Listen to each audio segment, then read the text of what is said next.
교류 분석 상담 이론을 하고 있죠. 상담의 단계. 자, 기억해 보니까 구조 분석, 그 다음에 니은해 보니까 상호 교류 분석, 디귿에 보니까 게임 분석, 그 다음에 리을에 보니까 인생 각본 분석이 있습니다. 자, 여러분 여기 우리 그 미음에 보면은 이제 관계 분석 이렇게 나와 있는데요. 제가 이제 앞에서 관계 형성하고 구조 분석, 교류 분석, 그 다음에 게임 분석, 인생 각본 분석, 관계 분석, 재결단까지 말씀을 드렸죠. 자, 그 내용까지 좀 정리를 해 놓으시고, 자, 여기에서 교재에 있는 부분에서 좀 중요한 포커스를 잡아 보면 다음과 같이 정리가 이루어질 수 있겠습니다. 네, 중요한 포커스는 이제 분석, 교류 분석의 과정이라고 쓸게요. 절차인데, 첫 번째가 이제 구조 분석을 한다 이렇게 말씀드렸죠. 그 다음에 두 번째가 조금 더 올게요. 교류 분석을 한다. 그 다음에 세 번째가 게임 분석을 한다. 그 다음에 인생 각본 분석을 한다.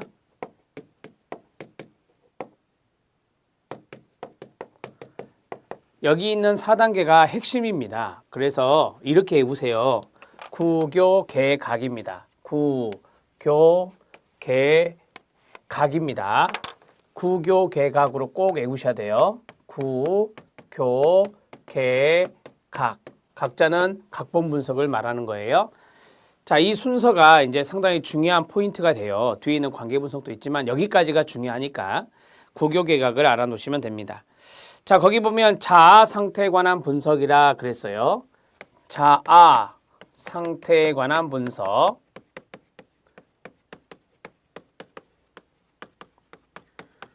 우리가 앞에서 PAC를 배웠잖아요. 그걸 보는 건데요. 자, 교류 분석은 상호 의사 교류를 분석하는 겁니다. 상호 의사 교류를 분석하는 거예요. 그래서 말 그대로 교류 분석이다 이렇게 말해요. 상호 의사 교류 분석에서 암시적 교류, 이면적 교류라는 게 있습니다. 자, 여기는 암시적 교류에 의한 게임 이것을 분석하는 건데 암시적 교류 분석 이렇게 쓰십시오 우선.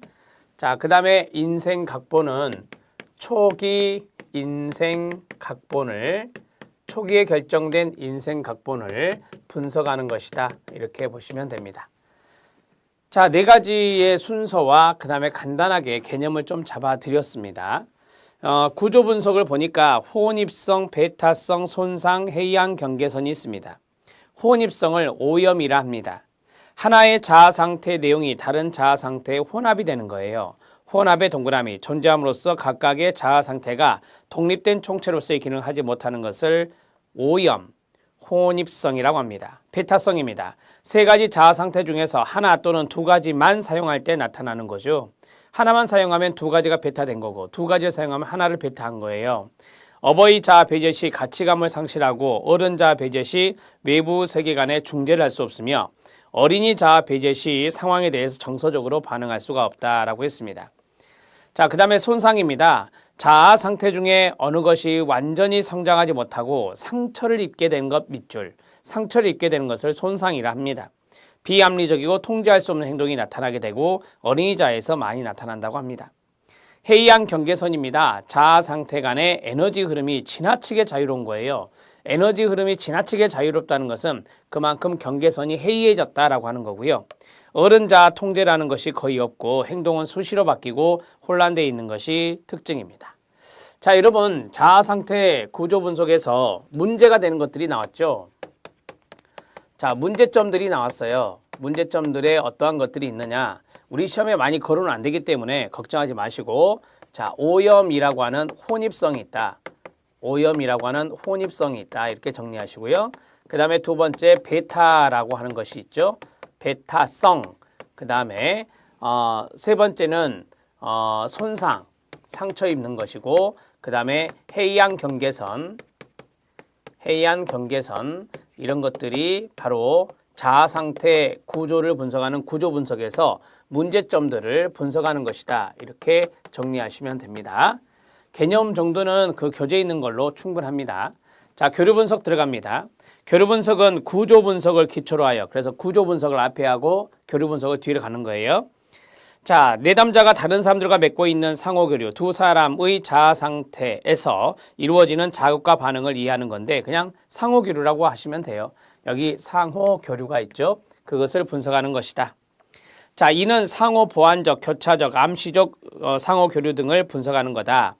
A는 내면적 교류, 그 다음에 B가 타인과의 교류인데요. B에다가 별표 치세요. 내면적 교류는 자아 상태 간의 대화를 나누는 것으로서 어버이자의 금지령이라든지 어른자의 사고 능력이라든지 어린이자의 욕구 이런 것들이 이제 내면적인 교류라고 말합니다. 내면적인 PAC 간의 교류를 말하는 거죠. 그 다음에 타인과의 교류입니다. 상보적 교류가 가장 바람직하고요. 교차적 교류하고 이면적 교류, 암시적 교류의 동의어인데 이건 문제가 있는 겁니다. 자, 상보적 교류는 상호 보완적 교류의 약자입니다. 특정한 자아 상태에서 메시지를 보냈을 때 가로 예견되는 반응이 오는 거예요. 예견되는 반응이 오는 게 상보적 교류입니다. 교차적 교류는 반대로 개인이 보낸 메시지에 대해서 타인이 기대하지 않았던 반응을 해요. 기대하지 않았던, 예기치 않았던 반응이 오면은 교차적 교류라고 합니다. 이면적 교류는 언어적 메시지와 비언어적 메시지가 서로 맞지 않는 거예요. 언어적 메시지와 비언어적 메시지가 일치하지 않으며 한 번에 3개에서 4개의 자아 상태가 관련되는 것이다. 그래서 우리가 이것을 사회적인 교류하고 심리적인 교류가 다르다고 그래요. 의사소통을 하고 있지만 안의 속마음은 그게 아니라는 것. 그것들을 우리가 이면적 교류라고 말합니다. 자, 이 교류 분석에 대해서 보면 교류 분석은 내면적 교류가 있었죠. 내면적 교류는 자, PAC, 자아 상태 간의 PAC 간의 교류를 우리가 바로 내면적 교류라고 하고 그 다음에 타인과의 교류가 있었어요. 자, 타인과의 교류에서 긍정적인 거, 기능적인 것은 이제 상보적 교류라고 했었죠. 상보적 교류가 긍정적인 것이다. 이렇게 말할 수 있고 그 다음에 역기능적이 있다. 역기능적인 것은 2가지의 교류가 있는데 하나는 예기치 않은 반응이 오는 교차적 교류와 그 다음에 심리적인 것과 사회적인 교류가 틀린 것 이것을 우리가 이면적 교류라고 한다 했죠. 이면적 교류는 다른 말로 암시적 교류다. 이렇게 정리하고 있습니다. 자, 여러분 이면적 교류, 암시적 교류를 동그라미 치시고요. 자, 이것은 바로 이제 암시적 교류가 나오게 되니까 이 암시적 이면적 교류 같은 경우는 사회적인 교류하고 자, 그다음에 심리적인 교류하고 맞지 않는 거예요. 심리적인 교류하고 맞지 않는 거. 우리가 이제 언어적 메시지와 비언어적 메시지가 맞지 않는다라는 말이 있었죠. 이게 이제 사회적인 것이 언어적인 부분이고 그다음에 심리적인 부분이 비언어적인 부분이라고 생각하시면 돼요. 자, 이렇게만 개념을 잡아주시고요. 게임 분석 들어갑니다. 게임이란 일련의 연속적 교류가 이루어진 결과로 두 사람 모두 나쁜 감정으로 끝나게 되는 심리적 교류를 말해요. 이 게임이라고 하는 것은 우리가 이제 만성적, 부정적 감정이라는 게 있어요. 만성적, 부정적 감정. 자, 이것을 라켓 감정이라 하는데 이 라켓 감정이라는 만성적, 부정적 감정을 두 사람 모두 의사교류를 하는 두 사람 모두 나쁜 감정으로 끝나는 거예요. 두 사람 모두 나쁜 감정으로 끝나는 교류입니다. 감정으로 끝나는 교류, 심리적인 교류라고 말할 수 있는데요. 끝나는 심리적인 교류다.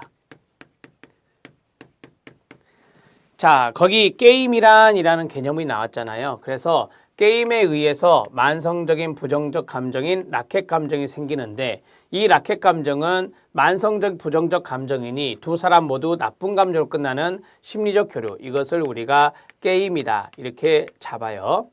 그럼 이것과 연관성이 있는 교류가 어떤 것이냐? 이게 이제 여기에서 말씀드렸던 암시적 교류와의 관련성이 있다.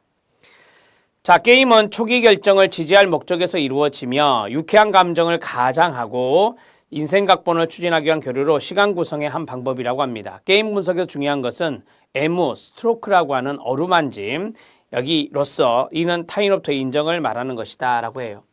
자, 이것을 우리가 이제 게임이라고 하는 것을 왜 하느냐, 암시적 교류라고 하는 것을 왜 하느냐, 이런 것들은 인정을 받고자 하는 자극이 있기 때문에 사람마다 인정 자극을 우리가 스트로크라고 해요. 자, 스트로크라 하는데 거기에 보면 타임로부터의 인정을 말하는 것이라고 했잖아요. 그러한 것들을 분석하는 것이 게임 분석이다. 그래서 인정 자극을 받고자 하는 의도가 있고, 자, 이것을 분석을 해야 되겠죠. 상담자는 이것을 분석해야 되는데 그것을 분석하는 것을 게임 분석이다. 이렇게 말한다. 이 말이에요. 자, 어떤 사람이 사회적인 교류는 유쾌해요. 그런데 심리적으로는 그렇지 않거든요. 그러면 왜 사회적으로 그렇게 유쾌하게 하느냐? 이런 것들을 우리가 이제 상대방에게 인정을 받고자 하는 그런 게 있다. 그러나 속마음은 그게 아니다라고 하는 거죠. 속마음은 만성적으로 부정적 감정을 가지고 있다라고 하는 거예요. 결론적으로 말씀드리면 이면적 교류, 암시적 교류는 역기능적인 교류이기 때문에 그러한 것들이 바로 이제 나타나고 있는가, 그런 게임을 하고 있는가, 그거를 분석할 필요가 있다라고 하는 겁니다. 자, 그러면 여기까지 진행을 하고 이제 인생 각본에 대해서 볼게요. 인생 각본 분석은 제가 그랬죠. 생의 초기 인생 각본을 분석한다라고 했습니다. 생의 초기에 있어서 개인이 경험하는 외적 상황들에 대한 자신의 해석을 바탕으로 하여 형성 결정된 환경에 대한 행동 반응 양식이다라고 했습니다. 자, 인생 각본이라는 말의 개념이 나왔습니다.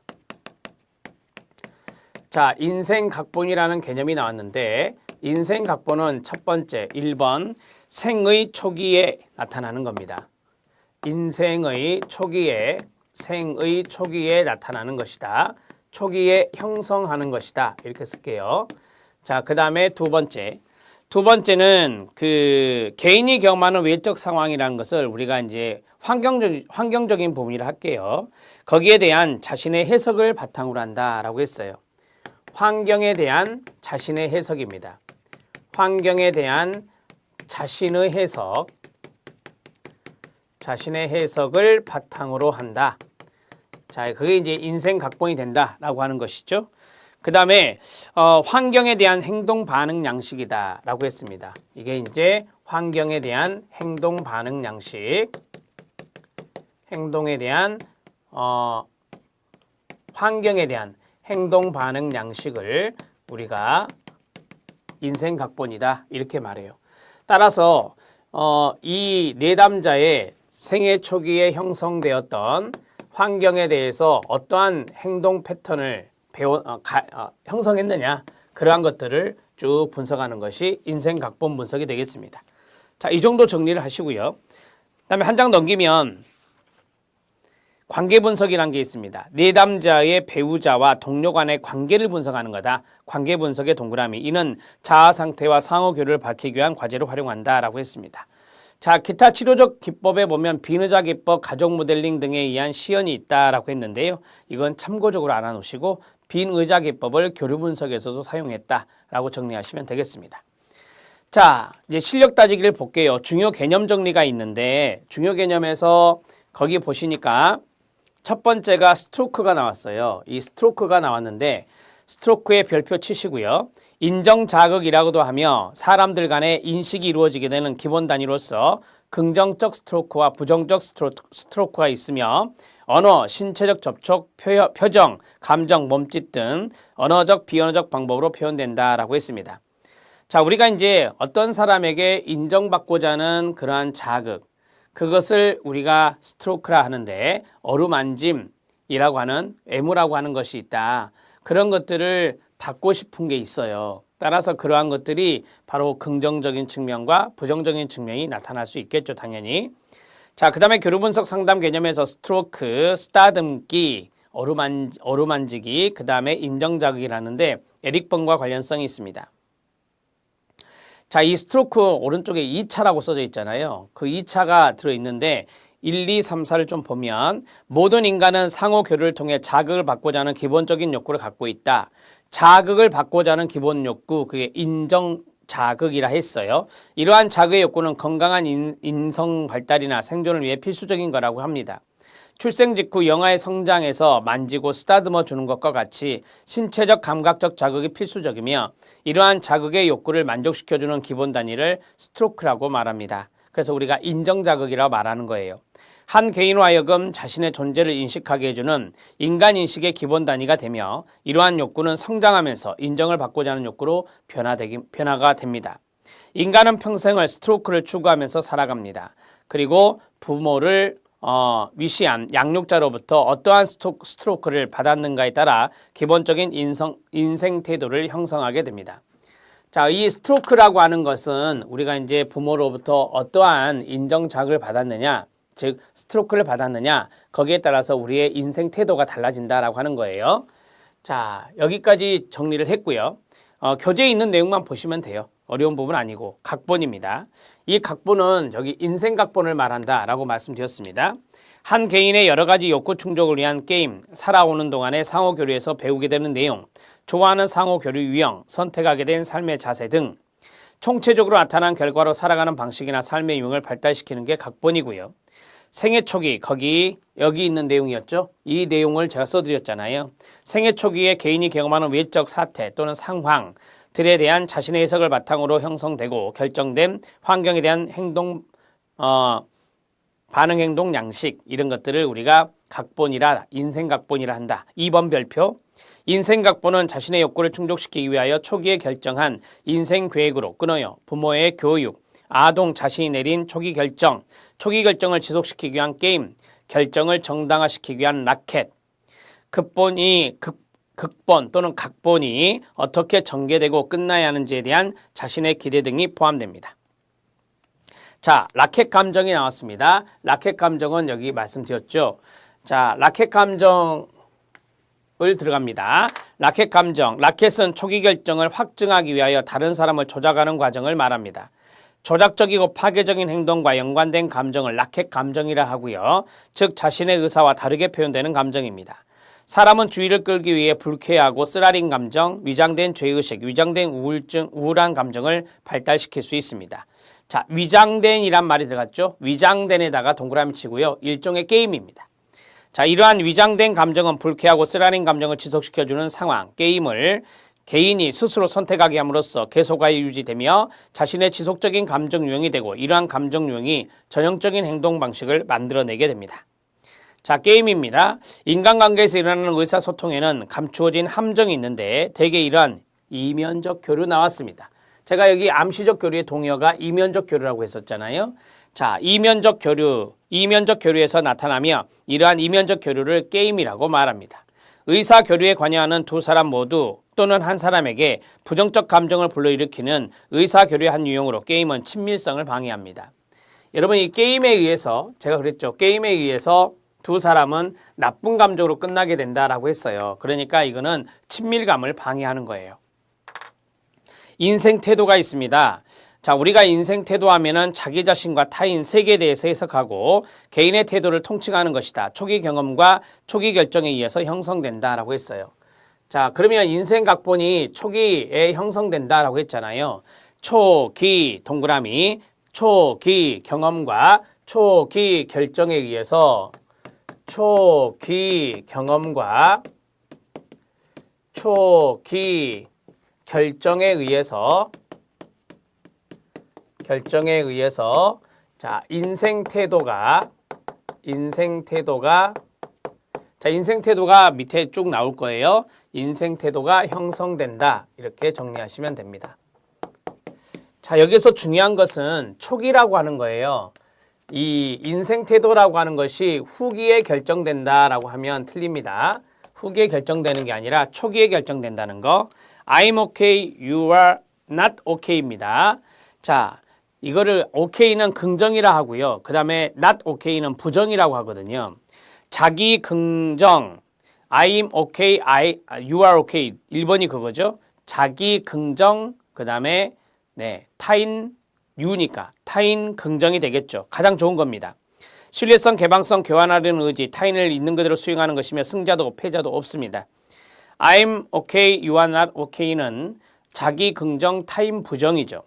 자신의 문제를 타인에게 투사하고 타인을 비난하며 그들을 끌어내리고 비판하며 자기의 우월성을 나타내고 타인의 열등성을 비난하는 것이 자기 긍정, 타인 부정입니다. I'm not okay, you are okay입니다. 이거는 자기 부정, 타인 긍정입니다. 자신을 무력한 사람으로 생각합니다. 자신보다 타인의 욕구를 위해 봉사하고 타인의 권력을 지지하고 자신의 권력은 부정하는 겁니다. 둘 다 부정하는 경우가 있죠. I'm not okay, you are not okay입니다. 이거는 자기 부정, 타인 부정입니다. 인생의 모든 희망을 포기합니다. 흥미 상실, 인생이 아무런 가망이 없다고 생각하는 관점으로 자기 파괴적이고 유아기적 행동과 타인이나 자신에게 상해를 입히는 공격적 행동을 보이는 것이 바로 둘 다 부정하는 자기 부정, 타인 부정입니다.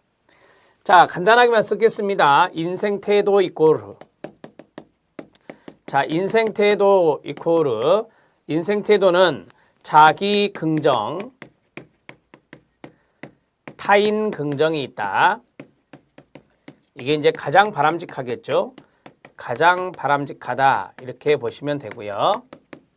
자, 그 다음에 자기 긍정, 타인 부정이 있습니다. 자, 이거는 당연히 역기능인데 비난적이다 라고 하는 거예요. 자, 그 다음에 자기 부정, 타인 긍정입니다. 여기는 무력감에 빠지는 거죠. 지나친 무력감에 빠지는 것이 바로 자기 부정. 그 다음에 자기 부정, 타인 부정입니다. 자기 부정, 타인 부정입니다. 모든 희망을 포기하는 겁니다.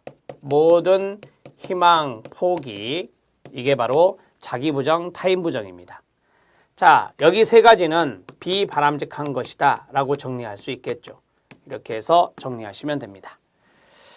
자, 교류 분석 상담에 대해서 이제 마지막 심화 학습을 보겠습니다.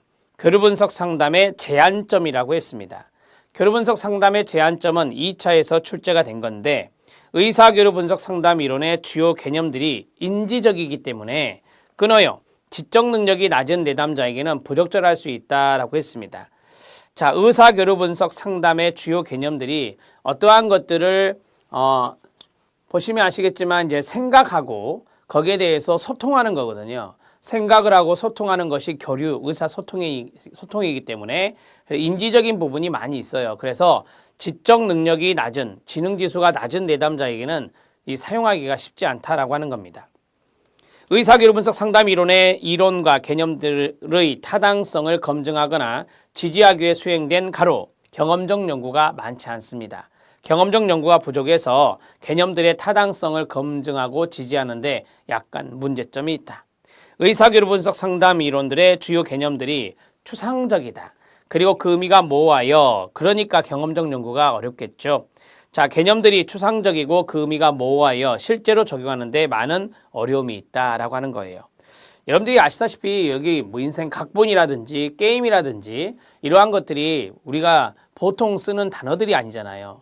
인정자극, 스트로크라고 하는 것들, 이런 것들이 좀 추상적이고 의미가 모호한 부분이 있어서 실제로 적용하는데 어려움이 있다. 이렇게 보시면 됩니다. 자, 교류 분석 상담의 제한점입니다. 상담의 한계라 할까요? 한계.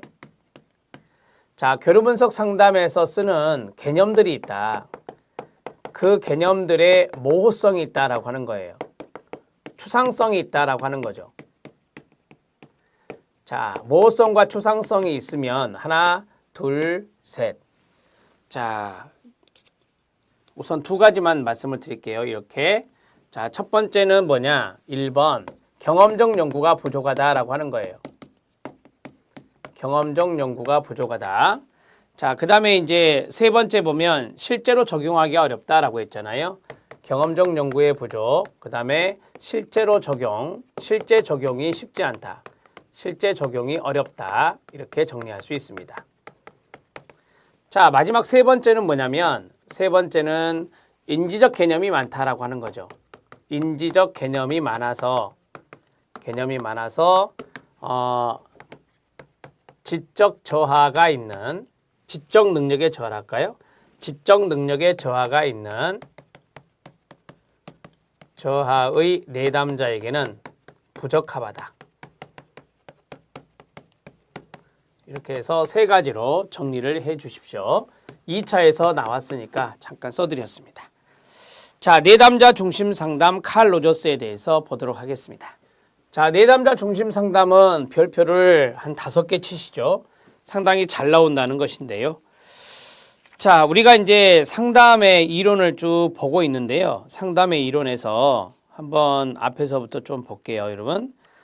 상담의 이론에서 맨 먼저 본 학자가 프로이트죠.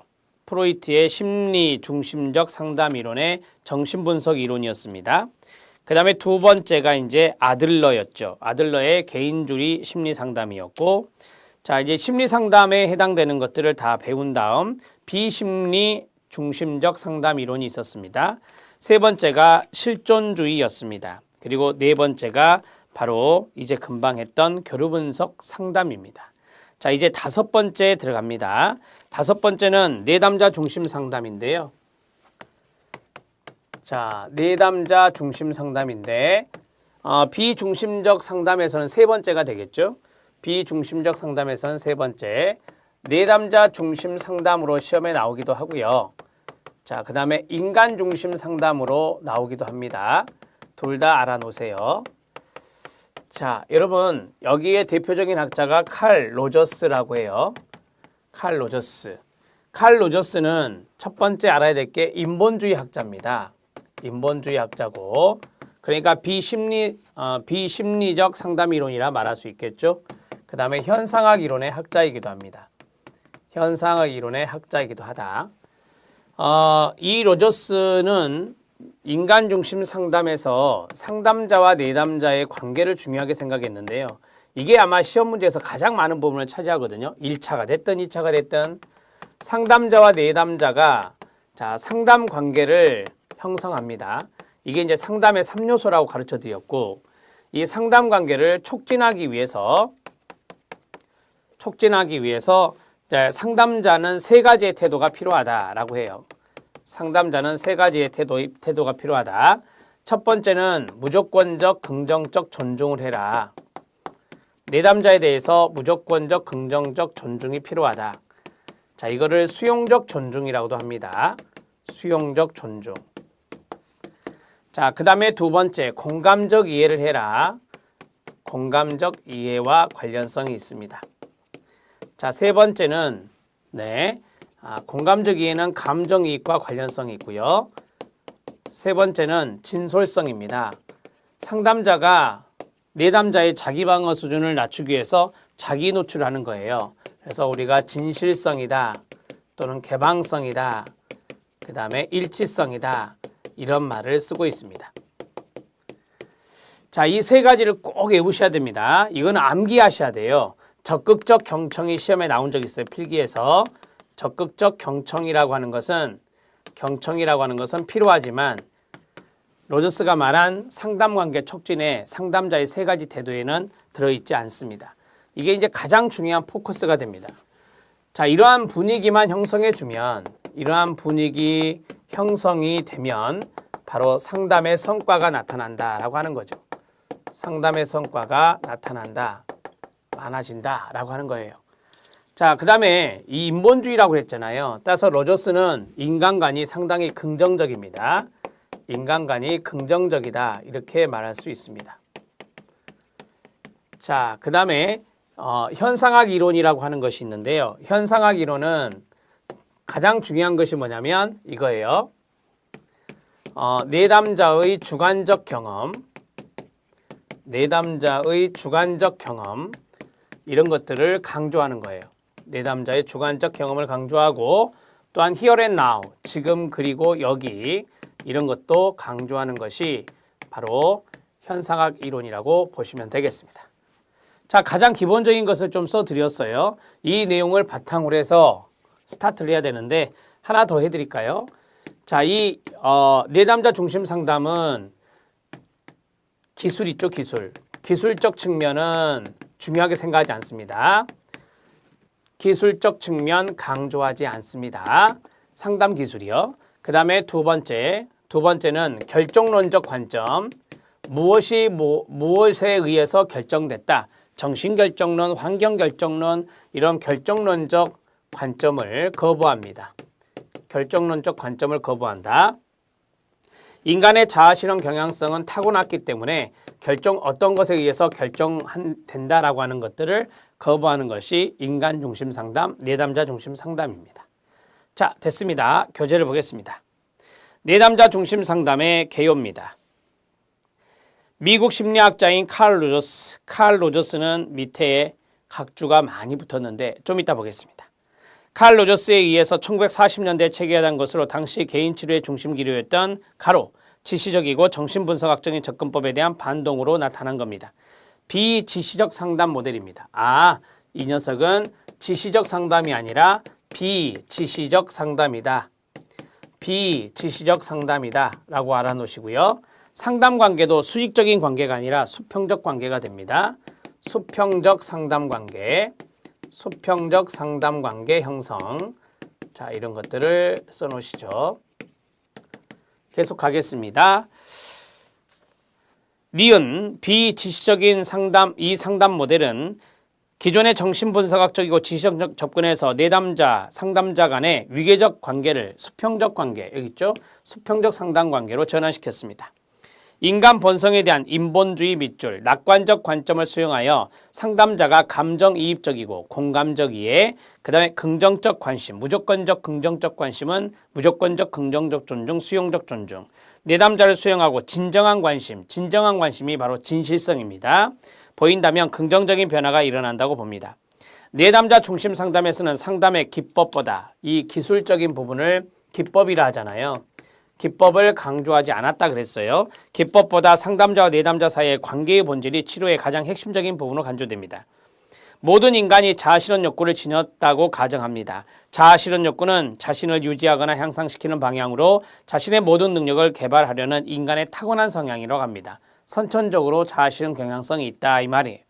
자기 개념과 개인의 경험, 이 경험이란 단어가 중요하다라고 말씀을 드렸죠.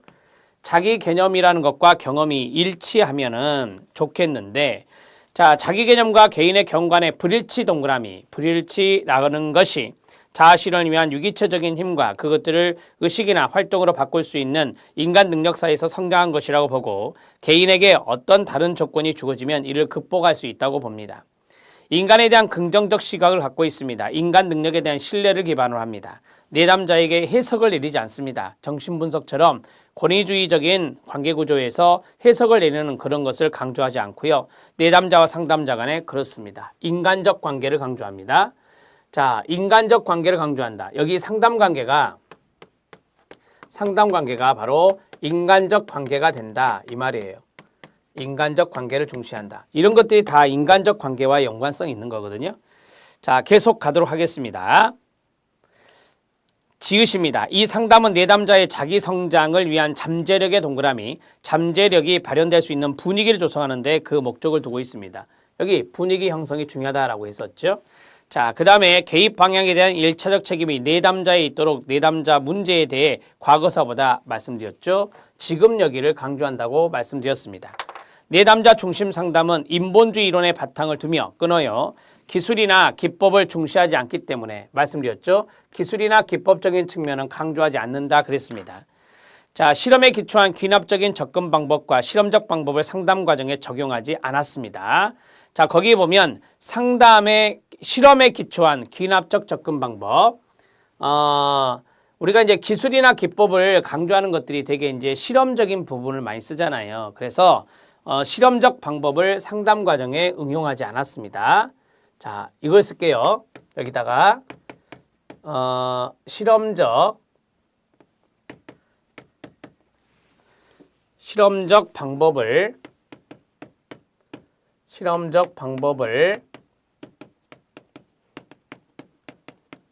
상담 과정에 적용하지 않았습니다. 이렇게 쓰시죠. 자, 우리가 실험적인 방법을 쓰는 것을 귀납법이라고 하거든요. 따라서 귀납 실험에 기초한 귀납적인 접근 방법 강조하지 않았다 이 말이에요. 자, 밑에 그림이 하나 있습니다. 인간 중심 이론에 대한 심리적 증상 형성 과정이 있는데, 자, 우리가 이제 실현 가능성을 타고나죠. 실현 가능성이 선천적으로 타고나는데 자아 실현 경향성입니다.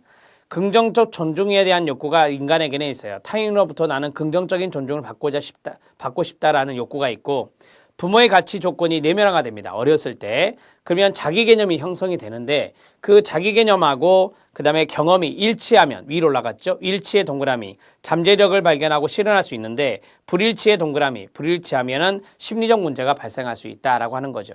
그래서 이 로저스가 말한 개념 중에 자기 개념과 경험의 불일치 이런 게 있어요. 자기 개념과 경험의 불일치 그런 것도 로저스의 개념이다.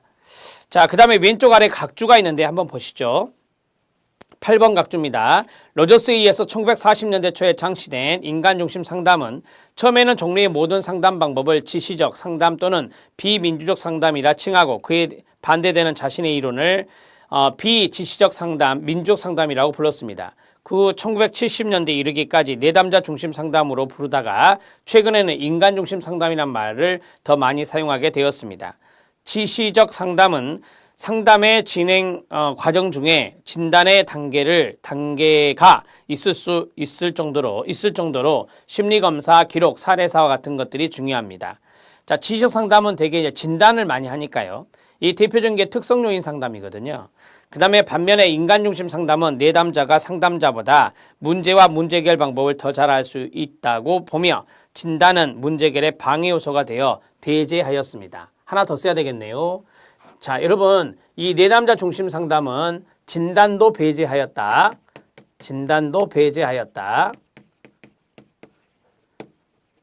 자, 진단을 강조하지 않았던 것이다 라고 보시면 됩니다. 밑에 각주에서 진단이라고 하는 것은 문제 해결의 방해 요소가 되는 거다. 그렇게 이제 정리를 하시고요. 진단 배제라는 단어도 하나 써놓으십시오. 당구장 표시하시고. 자, 됐습니다. 이제 2번 들어갑니다. 인간 중심 상담의 상담자의 태도. 여기까지 진행을 해보도록 할 것입니다. 자, 여기 세 가지 태도를 말씀드렸으니까요. 1번 진솔성입니다. 상담자가 자신의 내적 경험을 읽고 그 내적 경험에 솔직하게 따릅니다. 상담자가 자신의 진실된 반응을 신뢰하고 그러한 감정 또는 반응을 전달하는 능력을 말하며 진실성은 관계 속에서 허위나 방어적 태도가 없는 참된 존재가 되게 해준다. 여러분, 거기 첫 번째 문장이 중요해요. 첫 번째 문장에 밑줄 쳐놓으시고요.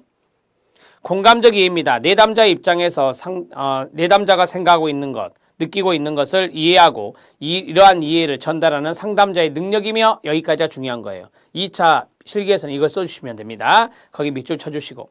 이 과정을 통해 상담자는 내담자가 외부로 표현한 느낌이나 사고뿐만 아니라 내담자가 표현하지 않는 내적 느낌과 사고까지도 이해할 수 있어야 됩니다. 감정이입, 공감을 했으니까. 무조건적 긍정적 존중은 수용적 존중과 동의어라고 제가 말씀을 드렸었고, 자, 내담자를 완전하게 위로 올라가야 되겠죠. 상담자는 내담자가 표현하는 감정이나 사고의 유형에 관계없이 어떠한 경우에서도 끊어요. 즉 가치의 조건과 관계없이 내담자를 완전하게 인정하게 됩니다. 즉 상담자가 내담자를 충분히 수용하며 내담자에 대한 순수한 관심을 전달하는 것을 의미합니다. 이제 금방 읽었던 그 문장 있죠. 그거에 밑줄 치세요. 가로 치시든지. 상담자가 내담자를 충분히 수용하여, 수용의 동그라미, 내담자에 대한 순수한 관심, 순수한 관심의 밑줄, 수용을 하면서 순수한 관심과 존중을 보여준다. 그러한 것들이 바로 수용적 존중, 무조건적 긍정적 존중입니다. 즉 자, 만약 행동하는 것에 대해 만약 뭐뭐 하면이라는 조건을 달면 안 되겠죠. 조건을 달지 않고 내담자에 대해서 관심과 보살핌과 호의와 수용과 온정, 존중을 표현하는 것을 무조건적, 긍정적 존중, 수용적 존중이라고 말합니다. 자, 한 장 넘기면 기출이 나옵니다. 수용적 존중이 있습니다. 자, 수용적 존중은 무조건적, 긍정적 존중과 연관성이 있다라고 했는데요. 이게 이제 1차 때 나온 겁니다. 상담자가 내담자를 대할 때 그가 자신의 문제를 스스로 해결할 수 있는 능력을 가지고 있다고 믿지 못한다면 그를 도울 수 없습니다. 따라서 내담자의 독특한 개성과 자질을 이해함에 따라 그를 존중하는, 존중의 동그라미요, 마음이 상담자에게 생기게 됩니다. 자, 우리가 이제 독특한 자질이나 개성이 있다, 내담자에게 그걸 인정하면 이것들이 수용이 된다라고 해요. 그래서 이 존중하는 마음이 생기게 된다라고 하는 거고요. 내담자가 삶의 여러 측면에서 노력하고 있는 모습을 발견하게 될 때 그를 존중하는 마음이 증가되는 겁니다. 효과적으로 관심을 기울이고 내담자 능력에 대해 믿음을 표현함으로써 상담자는 내담자에 대한 존중을 나타낼 수 있습니다. 가장 깊은 수준의 수용적 존중은 내담자에게 인간으로서의 가치와 자유인으로서의 잠재 능력에 대해 매우 깊은 긍정적인 존중을 전달하는 수준의 대화가 바로 이것 수용적 존중이 되겠습니다. 자, 우리가 이제 여기 기출문제를 좀 잘 보시면 뭐 사례 문제도 나온 적이 있고 그래요. 그래서 이런 것들을 좀 정리 잘 해주시고 거기 마지막 부분 있잖아요. 가장 깊은 수준의 수용적 존중이 있습니다.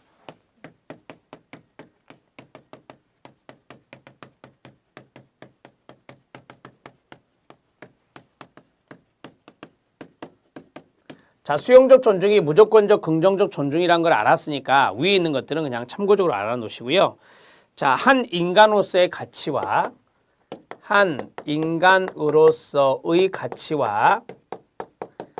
여러분 내담자를 가치 있는 인간으로 존중해 주는 것이 바로 수용이에요. 그게 바로 수용이라고요. 자, 가치와 자유인으로서의 잠재력에 대해 자유인이라 하지 말고요. 그냥 인간으로서의 잠재력 여기에 대해서 매우 깊은 긍정적 존중을 해주는 겁니다. 잠재력에 대해 깊은 긍정적 존중을 해주는 겁니다. 자, 그것을 우리는 가장 깊은 수준의 수용적 존중이라고 해요. 여기서 중요한 것은 가치라고 하는 단어, 잠재력이라고 하는 단어, 거기에 긍정적인 존중을 보여주는 것이다. 이렇게 정리하시면 됩니다.